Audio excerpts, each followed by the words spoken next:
السلام علیکم ورحمۃ اللہ وبرکاتہ۔ الحمدللہ رب العالمین والعاقبۃ للمتقین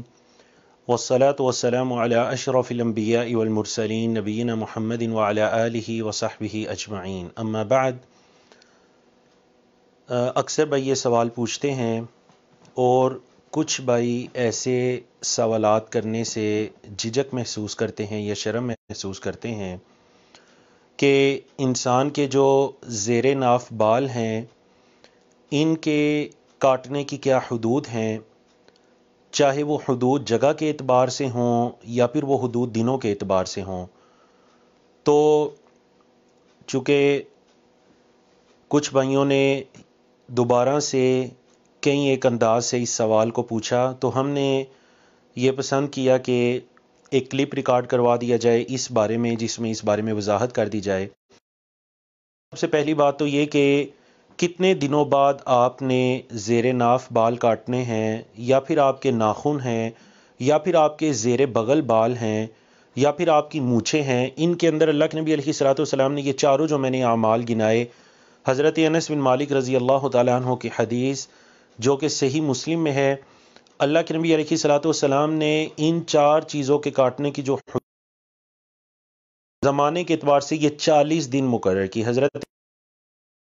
تعالیٰ نے ہمارے لیے مقرر کی گئی ہے۔ کن چار چیزوں میں؟ یعنی سب سے پہلی چیز قص الشارب، مونچھوں کے کاٹنے میں، دوسری چیز آتی ہے ناخن کے کاٹنے میں، تیسری چیز آتی ہے زیر بغل بال، اور چوتھی چیز آتی ہے زیر ناف بال کے کاٹنے میں۔ ان چار چیزوں کے کاٹنے میں ہمارے لیے جو وقت مقرر کیا گیا ہے وہ کیا وقت ہے؟ اللہ نترک اکثر من 40 لیلہ، راتوں سے زیادہ ان بالوں کو نہ بڑھنے دیں۔ تو دیکھیں اس سے ہمیں یہ پتہ چل گیا کہ جو زمانے کی جو وقت کی حدود ہے ان بالوں کے کاٹنے میں، یا ناخن کے کاٹنے میں، یا زیر بغل بالوں کے کاٹنے میں، یا مونچھوں کے کاٹنے میں، یہ حدود زیادہ سے زیادہ، یعنی یہاں پر میکسیمم حدود کی بات آ رہی ہے، یہ 40 دن ہے۔ تو 40 دن سے زیادہ ایک مسلمان کے لیے جائز نہیں ہے کہ جو ہے وہ ان بالوں کو چھوڑے۔ اب دوسرا سوال یہ ہوتا ہے کہ کم سے کم کیا حدود ہے؟ تو دیکھیں شریعت اسلامیہ میں کسی بھی صحیح حدیث کے اندر جو ہے وہ اس کی مدت مقرر نہیں کی گئی جو کم سے کم حدود ہے۔ فقہا کے مختلف اقوال ہیں، مثلا بعض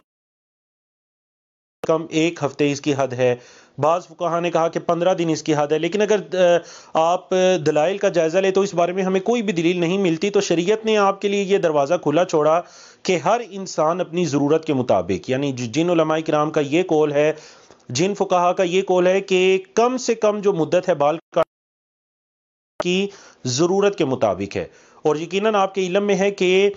ایک انسان کی کم سے کم کتنی ضرورت ہے بال کاٹنے کی۔ مثلا بعض انسان ایسے ہیں جنہیں ہفتے بعد ضرورت پڑتی ہے زیر ناف بال کاٹنے کی، بعض انسان جنہیں 2 ہفتوں بعد ضرورت پڑتی ہے۔ تو شریعت نے کم سے کم کی حد مقرر نہیں کی، وہ انسانوں کی ضرورت پر ہے۔ البتہ زیادہ سے زیادہ جو حد ہے وہ 40 دن مقرر کر دی گئی ہے، تو 40 دن سے زیادہ ان کو چھوڑنا یہ بالکل جائز نہیں ہے۔ اب جو دوسری چیز ہے اس کے اندر جو ضروری سوال کیا جاتا ہے وہ یہ کہ انسان کا جو اگلا حصہ ہے اس کے بال تو کاٹے جائیں گے، لیکن کیا جو انسان کی بیک سائڈ ہے، عربی زبان کے اندر جسے دبر کہتے ہیں، تو کیا اس کے بال بھی کاٹے جائیں گے یا نہیں؟ تو دیکھیے اس بارے میں راجح جو موقف ہے وہ یہی ہے کہ دبر کے بال بھی کاٹے جائیں گے۔ خاص کر ابن حجر رحمہ اللہ اور دیگر ائمہ اور محدثین سے یہ قول منقول ہے، اور انہوں نے اس کو زیادہ بہتر اور زیادہ اولا قرار دیا ہے کہ جو انسان کی بیک سائڈ ہے اس میں زیادہ یہ گمان ہے کہ اس نجاست یا جو ناپاکی کی چیز ہے وہ اس کے ساتھ معلق ہو سکتی ہے۔ تو اس وجہ سے جس طرح انسان اگلے حصے کے بالوں کو کاٹے گا، بالکل اسی طرح پچھلے حصے کے بالوں کو بھی کاٹا جائے گا۔ اور آپ کے علم میں ہے کہ بعض جن کو کوئی بیماری کا سامنا کرنا پڑتا ہے، مثلا بواسیر یا دیگر کوئی بھی انہیں ایسی بیماری ہے، وہ کتنی یعنی انہیں اس چیز کی ضرورت محسوس ہوتی ہے، اور وہ یہ سمجھتے ہیں کہ شاید یہ بال اتارنا بالکل جائز نہیں ہے، حالانکہ علماء اور فقہا کے نزدیک اتارنا زیادہ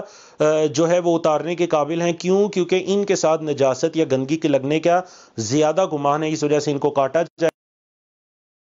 بعد جو اس بارے میں ہم ایک چوتھی بات کر سکتے ہیں وہ یہ کہ یہ جو بال ہیں، کیا یہ بال ٹانگوں سے بھی اتارے جائیں گے، کیا یہ بال پیٹ سے بھی اتارے جائیں گے؟ آپ کے علم میں ہے کہ بعض صدی سوچ کہہ سکتے ہیں کہ بعض لوگوں کی یہ سوچ ہے کہ شاید جس جگہ انسان کی شرم گاہ ٹچ ہوتی ہے اس تمام حصوں کے بال کاٹے جائیں گے، حالانکہ شریعت کے اندر ایسی کوئی بات نہیں ہے۔ آپ اپنے آپ کو اتنی تکلیف میں مت ڈالیے، فاتقوا اللہ ما استطعتم، اللہ رب العزت سے اتنا ڈریے جتنی آپ طاقت رکھتے ہیں، اور اللہ رب العزت نے فرمایا کہ لا یکلف اللہ نفسا الا وسعها، اللہ رب العزت کسی جان کو اس کی طاقت اور اس کی وسعت سے بڑھ، تو اس وجہ سے آپ کہہ لیجئے کہ یہ اللہ رب العزت نے اس کی ایک شیپ ہی ایسی بنائی ہے کہ آپ کے علم میں ہے نہ تو بال ٹانگوں سے اتارے جائیں گے، نہ بال گے۔ بعض لوگ چونکہ ہم اردو میں اسے زیر ناف سمجھتے ہیں، تو بعض لوگوں نے اسے یہ سمجھا کہ ناف کے نیچے کا جو حصہ بھی ہے چاہے وہ پیٹ میں آتا ہے، ٹانگوں میں آتا ہے، بعض لوگ جو ہے وہ گھٹنوں تک اتنا مبالغہ رائی کرتے ہیں، تو یہ مبالغہ رائی کرنا بالکل درست نہیں ہے۔ نہ تو ٹانگوں کے بال اتارے جائیں گے، نہ ہی پیٹ کے بال اتارے جائیں گے، بلکہ جو ہے میرے ناپ بالوں سے مراد انسان کی شرمگاہ کے ارد گرد کے بال، ان سے وہ مراد ہیں۔ اب اس کے اندر جو پانچواں مسئلہ بیان کرنا ضروری ہے وہ یہ ہے کہ ایک انسان اگر فوت ہو جاتا ہے تو کیا اس فوت شدہ کے زیر ناف بالوں کو بھی اتارا جائے گا تو نہیں، یا نہیں اتارا جائے گا؟ تو دیکھیے علماء کرام کا جو راجح ترین موقف ہے وہ یہی ہے کہ